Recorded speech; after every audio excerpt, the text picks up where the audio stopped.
오늘의 양식, 이 시간은 마가복음 8장 31절부터 38절 말씀을 통해서 예수님을 따르는 자의 십자가라는 제목으로 말씀을 전하겠습니다. 불의 전차라는 영화를 기억하십니까? 파리 올림픽 400m 계주에서 세계 신기록을 수립하고 챔피언이 되어 금메달을 딴 스코틀랜드의 에릭 리들이라는 사람을 소재로 한 실화입니다. 그는 주일은 달리지 않는다라는 신앙의 목표 때문에 주일날 경기가 열리는 올림픽 100m 경기를 포기했었는데 주일날 열리지 않는 400m 경기에서 400m를 달리는 100m까지 100m처럼 달렸고 200m를 100m처럼 달렸고 300m를 100m처럼 달렸고 그리고 400m를 또 달려 마침내 우승을 한 사람 에릭 리들입니다. 그런데 그가 올림픽이 끝나 고국에 돌아왔을 때 그는 하나님의 말씀을 통하여 자기 내면에서 들려오는 하나님의 음성을 듣게 됩니다. 네 받은 메달보다 더 위대한 메달이 있다. 더 위대한 영광이 있다. 너는 복음의 영광을 위해서 살아야 하느니라. 그는 이런 음성을 듣고 마침내 결단을 내렸습니다. 그는 중국을 향해 가는 것이 하나님의 뜻이 있음을 알게 되었습니다. 그래서 그는 복음을 들고 중국으로 떠납니다. 친구들과 친척들은 에릭 리들을 미쳤다고 했습니다. 그도 그럴 것이 보장된 출세, 올림픽 금메달리스트인 그의 앞에 놓여진 안정된 삶, 이 화려한 모든 것을 포기하고 중국으로 떠나는 그를 사람들은 전혀 이해하지 못했습니다. 그는 중국에 갔습니다. 그때 당시는 일본이 대한민국을 점령하고 중국도 점령해 가면서 통치하던 시기였습니다. 그는 중국 사람들에게 복음을 전하였고 그들을 섬기기 시작했습니다. 그러자 일본인들이 에릭 리들을 스파이로 몰아서 감옥에 가두었습니다. 그러나 에릭 리들은 감옥에서도 복음을 전했습니다. 그들을 사랑했습니다. 그들을 사랑으로 감싸 안고 복음을 전해 감옥 안에서 신앙의 공동체가 생기게 되었습니다. 그리고 그들을 말씀으로 가르치고 예배를 드리기 시작했습니다. 그러나 에릭 리들은 일본이 패망한 것을 보지 못하고 42살에 감옥에서 숨을 거두었습니다. 사람들은 숨질 때 그의 얼굴이 빛이 났다고 합니다. 그는 복음을 전하는 위대한 영광을 위해서 살아가다 주님의 부르심을 받게 되었습니다. 사람들은 에릭 리들을 그가 갇혔었던 감옥 바로 옆 자그마한 동산에 그를 묻었습니다. 그리고 그 앞에 초라하지만 이러한 비문을 만들어 놓았습니다. 그 비문에는 이렇게 쓰여져 있었습니다. 하나님의 영웅 에릭 리들 여기에 잠들다. 그에게서 복음을 전해 듣고 새 생명을 얻고 구원받은 사람들에 의해서 붙여진 이름 하나님의 영웅. 이 이름은 바로 하나님의 평가였다고 믿습니다. 우리는 모두 어떤 모양이든지 숨이 멈추는 시간이 올 것입니다. 그때 우리의 숨이 멈추고 심장 박동이 멈추는 그 순간에 하나님은 우리의 인생을 어떻게 평가하실까요?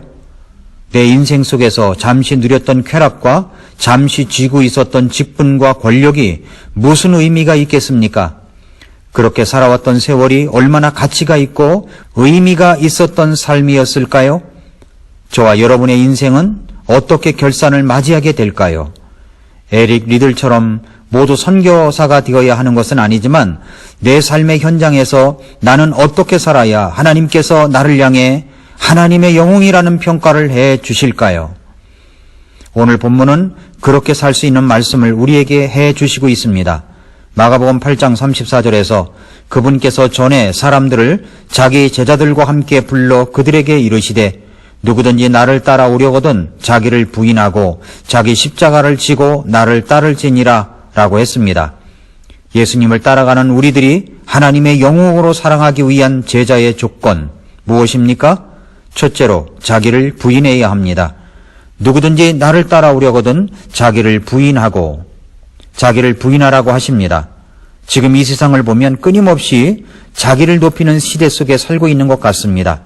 나아가서 자기밖에 모르는 이기적인 세대가 되었습니다. 성경은 말세의 특징 가운데 하나가 자기만을 사랑하는 시대가 된다고 했습니다. 자존감을 가지고 나를 존중히 여기는 것은 꼭 있어야 하는 것입니다. 그러나 자기밖에 모르는 이기심은 말세의 특징인 것입니다. 그래서 이런 세대를 미 제네레이션이라고 부릅니다. 나만 아는 세대라는 말입니다. 자기밖에 모르는 세대, 철저하게 이기적인 세대라는 말입니다. 폴 비츠라는 유명한 기독교 심리학자가 이렇게 말했습니다. 우리 시대의 가장 무서운 종교, 가장 무서운 이단은 자기 숭배라는 종교다. 자기 숭배라는 이단, 자기 숭배라는 종교가 신천지보다도 더 강력한 이단이요 우상입니다. 사람들은 끊임없이 자기를 숭배하도록 유혹받고 있습니다. 우리가 인문학 책을 접하고 심리학 책을 접할 때 조심해야 하는 것은 그 책들이 자기를 높이고 자기를 선전하고 자기를 주장하고 자기를 세워라 하는 이야기들을 조심해야 합니다. 이것이 지나치면 이기적인 모습으로 변하게 되는 것입니다. 우리 자신을 살펴보십시오. 너무 이기적이지 않습니까? 나만 아는 모습입니다.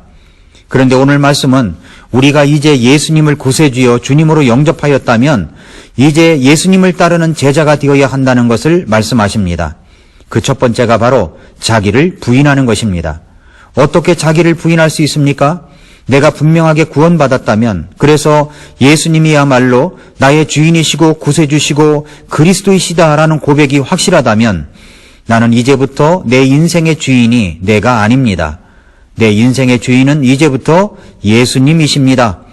여러분은 이렇게 고백할 수 있습니까? 성경은 우리가 예수님의 핏값으로 산 바가 되었다고 말씀하십니다. 그래서 우리는 우리의 것이 아닙니다. 하나님의 것입니다.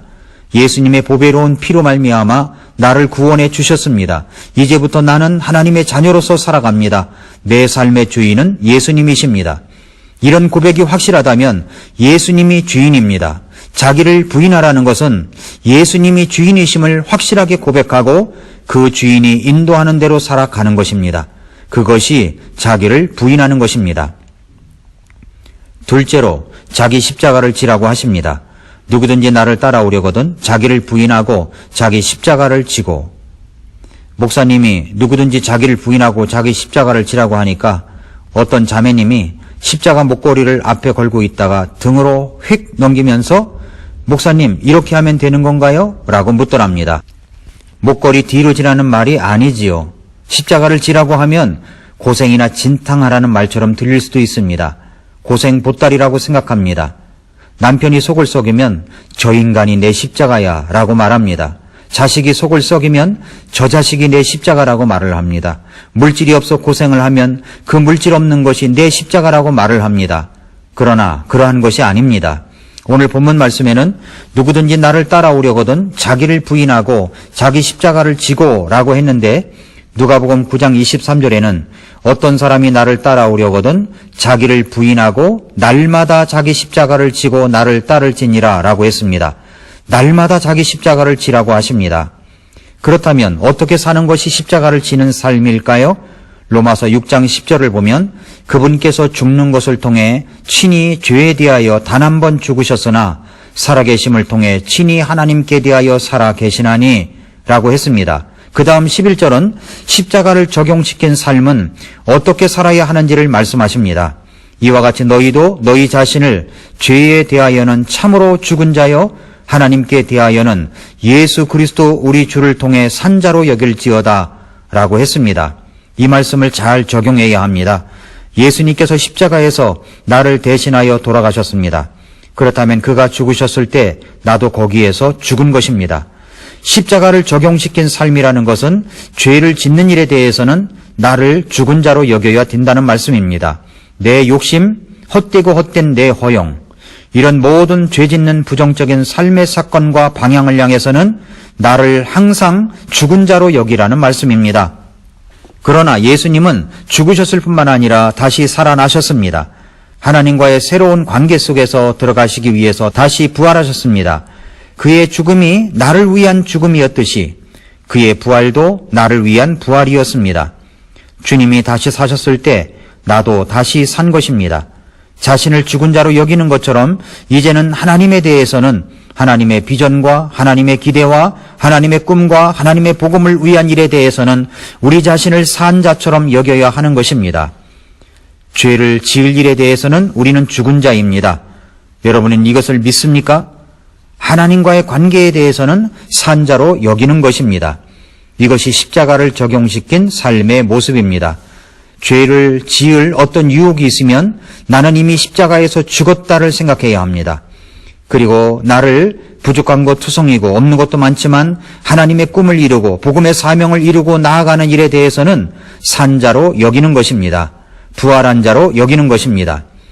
누구든지 나를 따라오려거든 자기를 부인하고 자기 십자가를 지고 그 다음은 무엇입니까? 셋째로 예수님을 따라가는 것입니다.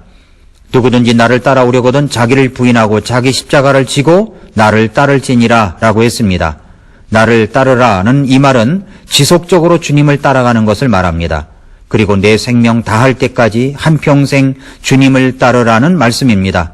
즐거움이 있을 때 기뻐하며 따라갑니다. 그러나 어려움이 있어도 계속 따라가야 합니다. 높은 산을 올라도 올라가야 합니다.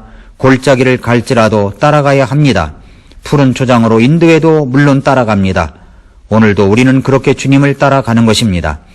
마가복음 8장 35절 36절을 보면 누구든지 자기 생명을 구원하려 하는 자는 그것을 잃되 누구든지 나와 복음으로 인해 자기 생명을 잃을 자는 바로 그것을 구원하리라. 사람이 만일 온 세상을 얻고도 자기 혼을 잃으면 그에게 무슨 유익이 있겠느냐라고 하셨습니다.